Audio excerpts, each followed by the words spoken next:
sahankayagu tigisanu tegayo gediga tubtaan maanta marinayno jidka toosan toobiyaha aan raacanay taariikh hor loo tamar gashay noqotay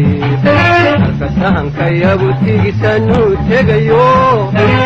gediga tubtaan maanta marinayno jidka toosan toobiyaha aan raacanay taariikh hor loo tamar gashay noqotay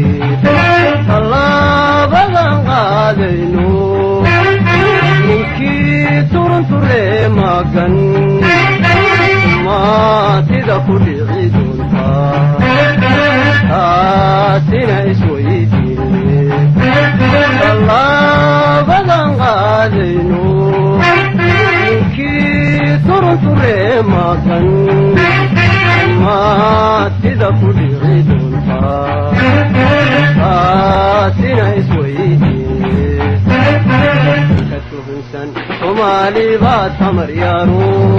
intaanad dhibu intarankan antara ku siine war hooy timir lafaa ku jirtaa ka tuhunsan soomaali baa tamar yaaro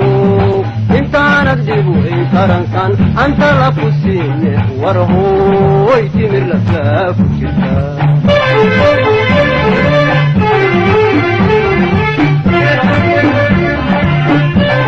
waqtiga kulul oo maantana qoraxda loo taageeday oo annaga aad sugayseen aad iyo aad baa u mahadsantihiin waxaad ogtihiin degmada doolow waa hooyadii gobolka gedo markaan leeyahay waxaa garbahayga taagan oo halganka ka bilaabay rag saaxiibahe ah oo guddoomiyaal degmo ah oo guddoomiyaal gobol ah oo guddoomiyaal ku-xigeenye ah oo guddoomiye arrimo bulsho ah oo xiriir hay'adeed ah nooc kastoo ah baa ay garab taagan oo halka halganka ka bilaabay oo ku tegay ilaa baardheer taariikh hor loo tamar gashay noqotay tallaabadan qaadayno